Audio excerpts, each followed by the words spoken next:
आज का टॉपिक है 0 to 1 का second chapter. Chapter name party like it's 1999।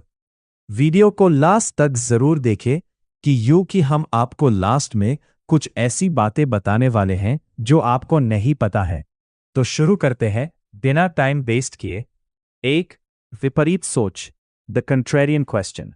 लेखक पीटर थियल एक मुख्य सवाल से शुरुआत करते हैं। ऐसी कौन सी महत्वपूर्ण सच्चाई है जिससे बहुत कम लोग आपके साथ सहमत हैं? वे बताते हैं कि जब कोई बड़ी भीड़ किसी एक बात पर आंख बंद करके विश्वास करने लगती है तो अक्सर वह एक भ्रम होता है। इतिहास को सही से समझने के लिए हमें पुरानी मान्यताओं पर सवाल उठाना पड़ता है। 2. 1990 के दशक का इतिहास और .com का उन्माद, .com मेनिया। शुरुआती मंदी।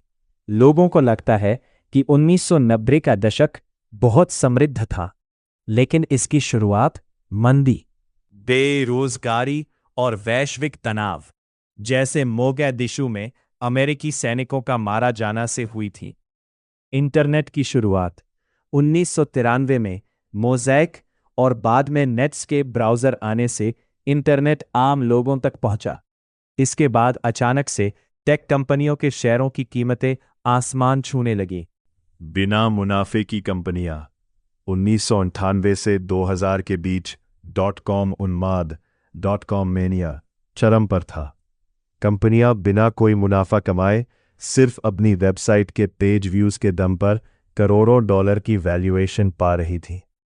लोग अपनी अच्छी खासी नौकरियां छोड़कर नई इंटरनेट स्टार्टअप शुरू कर रहे थे। 3.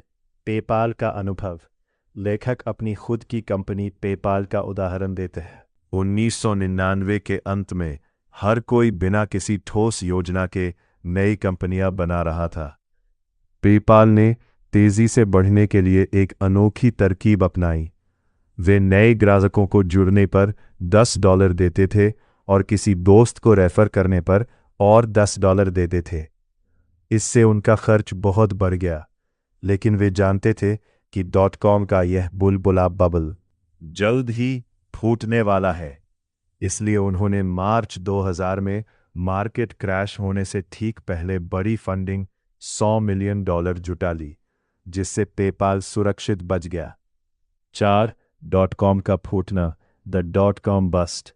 मार्च 2000 में टेक कंपनियों का शेयर बाजार नैस्डैक अपने उच्चतम स्तर 5048 पर पहुंचकर अचानक क्रैश हो गया। कंपनियां बंद हो गईं और लोगों का टेक सेक्टर से भरोसा उठ गया। 5. क्रैश से मिली सीख, जो आज का स्टार्टअप वर्ल्ड मानता है। इस क्रैश के बाद सिलिकॉन वैली के उद्यमियों ने 4 मुख्य नियम डॉगमा बना लिए। धीरे धीरे आगे बढ़े, मेक इंक्रीमेंटल एडवांसेस, बड़े सपने देखने के बजाय छोटे और सुरक्षित कदम उठाएं, कम खर्चीले और लचीले रहे, स्टे लीन एंड फ्लेक्सिबल, पहले से बहुत कड़ी प्लानिंग ना करें, बल्कि बाजार के हिसाब से चीजें बदलते रहे, प्रतिस्पर्धा में सुधार करें, इम्प्रूव ऑन द कॉम्पिटिशन, नया बाजार बनाने का जोखिम ना ले, जो पहले से चल रहा है उसे ही बेहतर बनाए, प्रोडक्ट पर ध्यान दें, सेल्स पर नहीं, प्रोडक्ट नॉट सेल्स, विज्ञापन के बजाय वायरल ग्रोथ पर भरोसा करें। 6. पीटर थियल का अलग नजरिया, द ऑपोजिट प्रिंसिपल्स। लेखक का मानना है कि क्रैश के डर से लोग गलत सबक सीख गए। उनके अनुसार असल में इसके विपरीत सिद्धांत ज्यादा सही है। मामूली काम करने से बेहतर है बड़ा जोखिम उठाना। बिना किसी योजना के चलने से बेहतर है कि आपके पास एक खराब योजना ही क्यों न हो। A bad plan is better than no plan. कड़ी प्रतिस्पर्धा मुनाफे को खत्म कर देती है, इसलिए एकाधिकार यानी मोनोपोली बनाने की कोशिश करें। Competitive markets destroy profits. Product जितना ही जरूरी सेल्स और डिस्ट्रीब्यूशन भी है। Sales matters just as much as product. लेखक कहते हैं कि हमें आज भी नई तकनीक की बेहद जरूरत है। अगली पीढ़ी की महान कंपनियां बनाने के लिए हमें उन पुरानी रूढ़ियों या नियमों डॉगमास को छोड़ना होगा जो साल 2000 के मार्केट क्रैश के डर से पैदा हुए थे। भीड़ के पीछे न भागे। इसका मतलब ये नहीं है कि पुरानी मान्यताओं के बिल्कुल विपरीत बातें हमेशा सच होंगी। आप सिर्फ भीड़ का विरोध करके उनके पागलपन से नहीं बच सकते। अतीत की गलतियों से सीख।